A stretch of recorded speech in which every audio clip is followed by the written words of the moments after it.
Media 18ಗೆ ಸ್ವಾಗತ.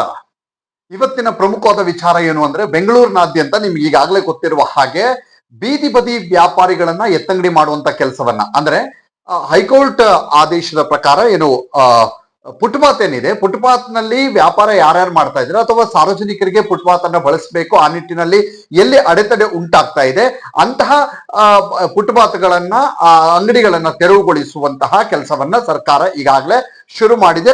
ಕಳೆದ ಒಂದು ವಾರದಿಂದ ಕೆಲಸ ಆಗ್ತಾ ಇದೆ.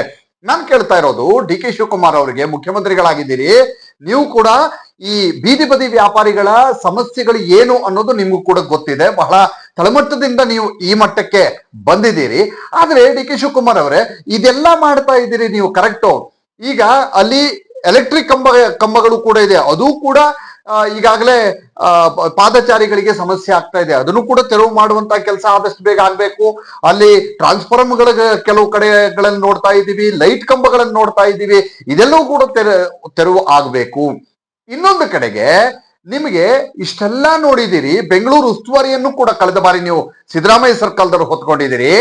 ನಾನ್ ಕೇಳ್ತಾ ಇರೋ ಪ್ರಶ್ನೆ ಏನು ಅಂತಂದ್ರೆ, ಈಗ ಮೋರಿ ಪ್ರತಿ ಮಳೆಗಾಲ ಬಂದಾಗ್ಲೂ ಕೂಡ ಮೋರಿ ತುಂಬಿ ಹರಿಯುತ್ತೆ, ಮೋರಿಗಳು ಬ್ಲಾಕ್ ಆಗ್ತವೆ, ಅದರಿಂದ ಜನಸಾಮಾನ್ಯರಿಗೆ ತೊಂದರೆ ಆಗ್ತಾ ಇದೆ, ಮನೆ ಒಳಗಡೆ ನೀರು ನುಗ್ತಾ ಇದೆ, ರಾತ್ರಿ ಇಡೀ ನಿದ್ದೆ ಮಾಡೋದಕ್ಕಾಗ್ತಾ ಇಲ್ಲ, ನೀರ್ನು ಹೊರಗೆ ಹಾಕುವ ಕೆಲಸನೇ ಆಗ್ತಾ ಇದೆ. ಇದೆಲ್ಲವೂ ಕೂಡ ನೀವು ನೋಡ್ತಾ ಇದ್ದೀರಿ. ಆದ್ರೆ ಆ ಮೋರಿಯ ಅಕ್ಕಪಕ್ಕ ಇರುವಂತ ಬಫರ್ ಝೋನ್ ಏನಿದೆಯಲ್ಲ, ಈಗ 2ನೇ ಹಂತದ ಮೋರಿ ಅಥವಾ ಮೇನ್ 1ನೇ ಹಂತದ ಮೋರಿ ಅಂತ ಏನ್ ಬರ್ತವೆ, ಅಂದ್ರೆ ದೊಡ್ಡ ಮೋರಿ ಮತ್ತೆ ಮಧ್ಯಮ ಗಾತ್ರದ ಮೋರಿಗಳು, ಈ ಮೋರಿಯ ಅಕ್ಕಪಕ್ಕ ಬಫರ್ ಝೋನ್ 15 ಮೀಟರ್ 25 ಮೀಟರ್ ಅಂತ ಏನ್ ಮಾಡ್ಕೊಂಡಿದ್ದೀರಿ, ಇದನ್ನ ತೆರವುಗೊಳಿಸೋದಕ್ಕೆ ಯಾಕೆ ಆಗ್ತಾ ಇಲ್ಲ? ದೊಡ್ಡ ದೊಡ್ಡ ಬಿಲ್ಡಿಂಗ್ಗಳು ಇವತ್ತು ಮೋರಿ ಪಕ್ಕ ಎದ್ದು ನಿಂತಿವೆ, ಕೋಟ್ಯಂತರ ರೂಪಾಯಿ ಬೆಲೆ ಬಾಳುವಂತಹ ಕೋಟ್ಯಂತರ ರೂಪಾಯಿ ಹಾಕಿ ಅಪಾರ್ಟ್ಮೆಂಟ್ಗಳನ್ನ ಕಟ್ತಾ ಇದ್ದಾರೆ. ಮೋರಿ ಪಕ್ಕದಲ್ಲಿ ದೊಡ್ಡ ದೊಡ್ಡ ಅಪಾರ್ಟ್ಮೆಂಟ್ಗಳಿವೆ, ದೊಡ್ಡ ದೊಡ್ಡ ಮನೆಗಳಿವೆ. ನಿಮಗೆ ಬೀದಿ ಬದಿ ವ್ಯಾಪಾರಿಗಳು, ಅಂಗಡಿಗಳು ದಿನನಿತ್ಯದ ಜೀವನಕ್ಕಾಗಿ ಅವರು ಬೀದಿ ಬದಿ ವ್ಯಾಪಾರ ಮಾಡ್ತಾ ಇದ್ದಾರೆ, ಅಂತವರು ಹೊಟ್ಟೆ ಮೇಲೆ ಹೊಡೆಯಕ್ಕೆ ಹೊರಟಿದ್ದೀರಿ.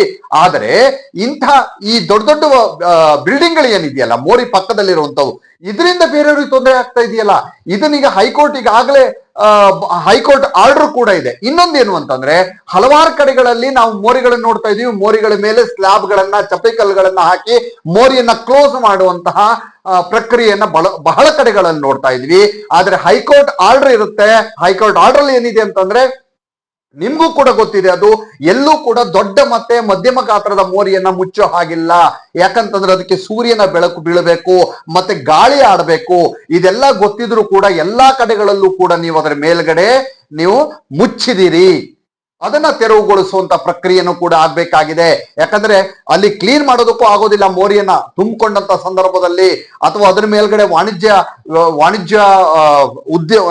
ವಾಣಿಜ್ಯ ಉದ್ದೇಶಕ್ಕಾಗಿ ನೀವು ಅಲ್ಲಿ ಬೇರೆ ಬೇರೆ ಏನು ಅಂಗಡಿಗಳನ್ನ ಮಾಡುವಂಥದ್ದು ಅಥವಾ ಟಾಯ್ಲೆಟ್ಗಳನ್ನ ಮಾಡುವಂಥದ್ದು, ಈ ರೀತಿ ಕೂಡ ಹಲವಾರು ಕಡೆ ಮೋರಿಗಳ ಮೇಲೆ ನಾವು ನೋಡ್ತಾ ಇದ್ದೀವಿ. ಅದನ್ನು ಕೂಡ ತೆರವುಗೊಳಿಸುವಂತ ಕಾರ್ಯವನ್ನ ಸರ್ಕಾರ ಮಾಡಬೇಕು. ಕೇವಲ ಬೀದಿ ಬದಿ ವ್ಯಾಪಾರಿಗಳ ಹೊಟ್ಟೆ ಮೇಲೆ ಹೊಡೆಯೋದು ಮಾತ್ರ ಅಲ್ಲ, ಅವರಿಗೆ ಬೇರೆ ಕಡೆ ಜಾಗವನ್ನ ಕಲ್ಪಿಸಿಕೊಡ್ಬೇಕು. ಒಂದು, ಅದರ ಜೊತೆಗೆ ಈ ಮೋರಿಯ ಬಫರ್ ಝೋನ್ ಏನಿದೆ ಇದನ್ನು ಕೂಡ ತೆರವುಗೊಳಿಸುವಂತ ಕಾರ್ಯವನ್ನ ಆದಷ್ಟು ಬೇಗ ಸರ್ಕಾರ ಮಾಡ್ಲಿ.